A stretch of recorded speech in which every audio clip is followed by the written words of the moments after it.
Canada's Five Eyes ally, New Zealand, has also hosted a Khalistani referendum. However, this has drawn the ire of a local citizen who was offended by overwhelming presence of Khalistani supporters that were gathered. In a video that has gone viral on social media, a New Zealander can be seen yelling at the Khalistani supporters, asking them to stop waving their yellow flag, as the only flag that could wave high in New Zealand was the national flag of their country. Let's have a look.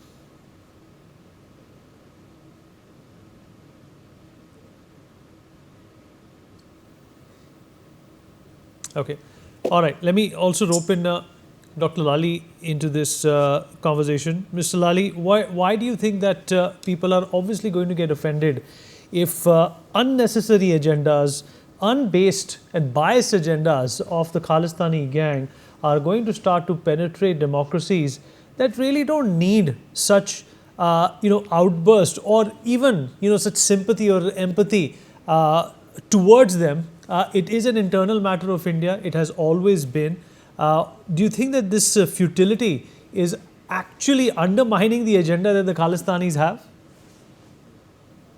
We need, first of all, the gentleman in Canada who was saying, go back home, Simon. I think we should be nice to that man, because when you're 2.1% of the population and you want to drive the majority out, obviously the gentleman has mental health issues and he should be quickly not allowed to be left out in public and put into an asylum or some psychiatric help.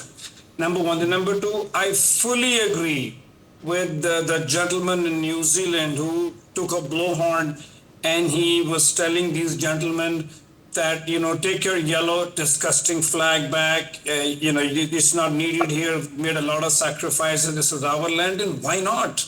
I mean, you go into a country for reasons of prosperity. That's why you left your home. And then on top of that, you try and create another state within a state, and especially, most of them, I don't think even understood English. I'm sorry, because the gentleman, the New Zealander said, this is trespassing, and they all look blank, had a blank look on their face. So I fully agree. And what I further would request through your channel is to the Canadians, the yellow, the brown, the black, the white, and especially the 95% of the Sikhs, they also should be doing the same. When it is not the bad people that ruin a system, it's the good people by not taking part in it. And these fringes in Canada and New Zealand are a handful. It's just that how my friend Mr. Pierce said that they're funded by, ISI and other organizations for their political and vested interest. But I wish, Vineet, had the majority Canadians done that in the 80s, we would not have lost 329 precious lives with 84 children. Had the majority done this, protested against the K-fringe elements, we would not have lost a Boeing 747, which is from our taxpayers' money. And if the majority can rise up to the Trudeau Jr., who's, has the same disease as his father does, we would not have had these issues at the temple where 95% of the people, 65% of the people getting counseling help was Sikhs. So I feel through your message, Vineet, I want to raise my appeal that people in Canada need to wake up, because the Trudeau Juniors and the seniors and the Pierre Poilievres will come and go. But you have invested 30, 35, 40, 50, 60 years of your life. You've created assets. You've made a future for your children. Now, for the sake of your children, can you allow these fringe rogues to negotiate on your future? I mean, look at Canada. It has a ruined relationship with China. Donald Trump calls him an idiot, and India doesn't want to, have consular relations, diplomatic relations. So what does Trudeau want? I mean, you piss three of the largest democracies, economies, and emerging economies off. What are you leaving for your Canadian citizens? And then one personal note, when the gentleman in New Zealand, for the rightful reason, said, and he says, take this disgusting yellow flag. While I largely agree with him, but I'm even more hurt with these fringe Johnnies, these criminals called Sikhs, because on that flag they have a symbol of Sikhism, which is the Khanda.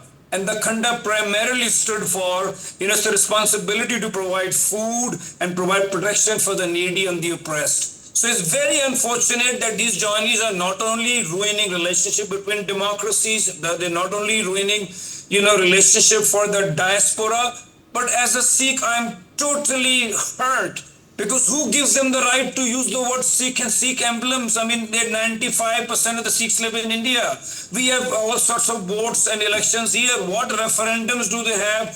Who do they choose to represent? So, on a personal level, as an Indian, as a Sikh, I am deeply hurt, and I think more Canadians, more Americans, more British, the civilized people need to wake up. It's not because you see how these key elements are all over the dispensation. So now it's the people. Society needs to wake up and stop these journeys, because politicians will then maybe probably pay heed, because then they need votes, and once they see that the Aam Aadmi, the Mango people mobilize themselves, that's probably the only hope I left. Otherwise, from the Trudeaus and all these white politicians, I'm not too sure if they're going to be willing to act on this or no, because the jury's out on this one, Vineet. Thank you. All right, Gautam, how would you categorize what's happening in New Zealand? Is this the beginning of something? Is this something which is indicative of the fact that, perhaps this is a non-issue for the original residents of these countries, including Canada? Well, I think one of the things that has happened is that, can you hear me? Yeah, loud and clear. Yeah. Now, one of the things that has happened is that the New Zealand government has said, we respect the sovereignty of India and we don't know anything about your referendum, and you should take it and go where you belong. The second thing that occurs to me is that the Indians and the Sikhs, the Indians at large, all the different communities, and the Sikhs should expel the Khalistanis as non-Sikhs. They're not Sikhs. They're masquerading as Sikhs. They're pretending to be Sikhs, and they are pretending to represent Sikhs. So, I mean, if they want to be themselves, they do not belong. And if they belong anywhere, as they have themselves said, they belong in Canada. And if they want to carve out a Khalistan in Canada, well, good luck to them. And maybe they can get Trudeau to help them. And, that is fine by us. As far as calling themselves Sikhs, they're a disgrace. And should everybody agrees on this. Now the question is to expel these fellows. Somebody in the Sikh Panth at Amritsar should expel Khalistanis from the Sikh faith and completely make it clear that these people are masquerading in the name of Sikhism and have nothing to do with Sikhism, and we don't accept them. They're anathema, they're expelled. This requires to be done. Then they can hold referendums in thin air, and it still doesn't mean anything. It doesn't represent the Sikhs, and it doesn't represent their plans for India. And when that is made clear by the rest of the people in India, then I think the whole sinister plan of the CIA and the ISI and the Chinese falls flat, because if they want to divide Sikhs, and these people have been expelled by the Sikh Panth, then what are they going to divide? They're not representative at all. Vineet. All right, Ambassador Mukherjee, how do you look at what's happened in New Zealand?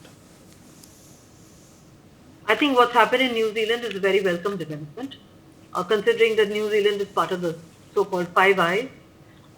The gentleman concerned has correctly pointed out that the people of New Zealand have fought long and hard for their own national flag, and that no other flag can be accepted by the people of New Zealand.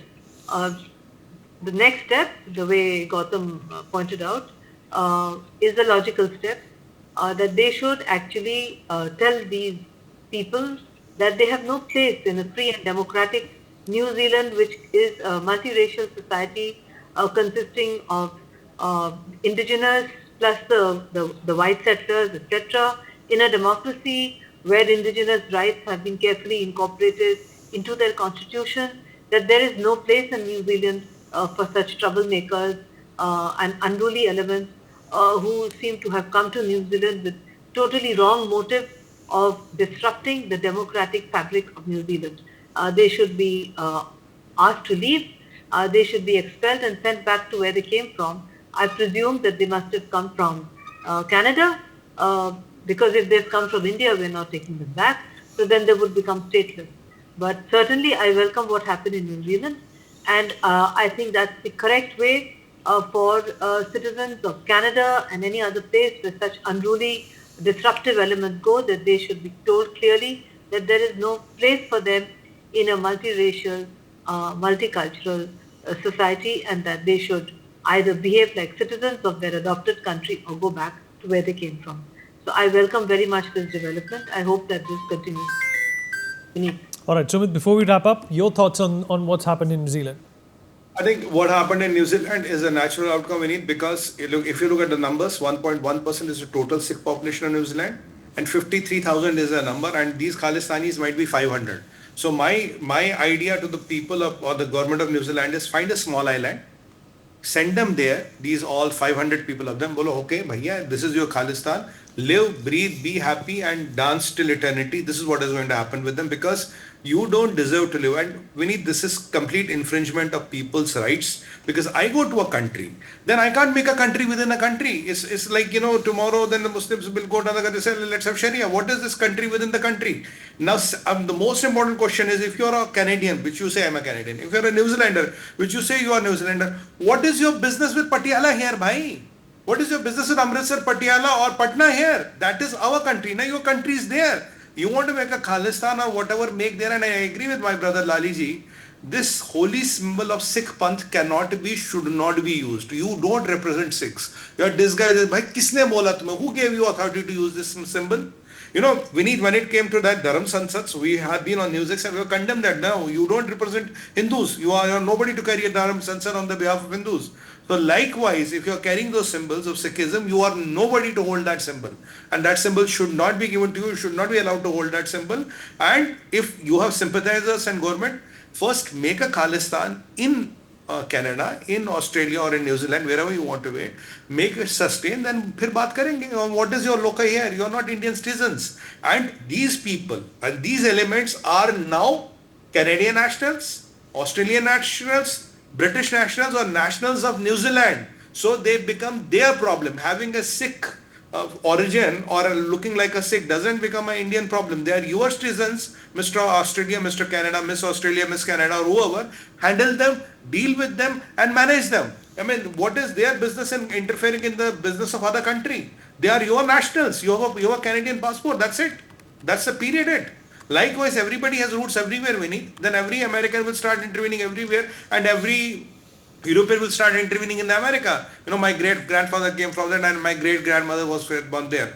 Your passport determines your nationality. By passport, you are whichever country you are. That's it. Bhai, jo karna wahan karo na. Here, it is none of your business, and if you don't change, I'm sorry, the locals are going to get up against you, and then wo kehta na idhar ke rahoge na udhar ke rahoge, because if locals start getting up against you, then you will have no country to go and no place to run. Yes, there are a lot of inhabited islands in the world which are still inhabited, so you might have to really start looking and making a list of them and checking for the nearest one where you can reach in a speedboat. That's my suggestion to Navini. All right. On that note, we're going to dip into a short break, but appreciate everybody who joined us. For more such videos, subscribe to the NewsX YouTube channel, hit the bell icon.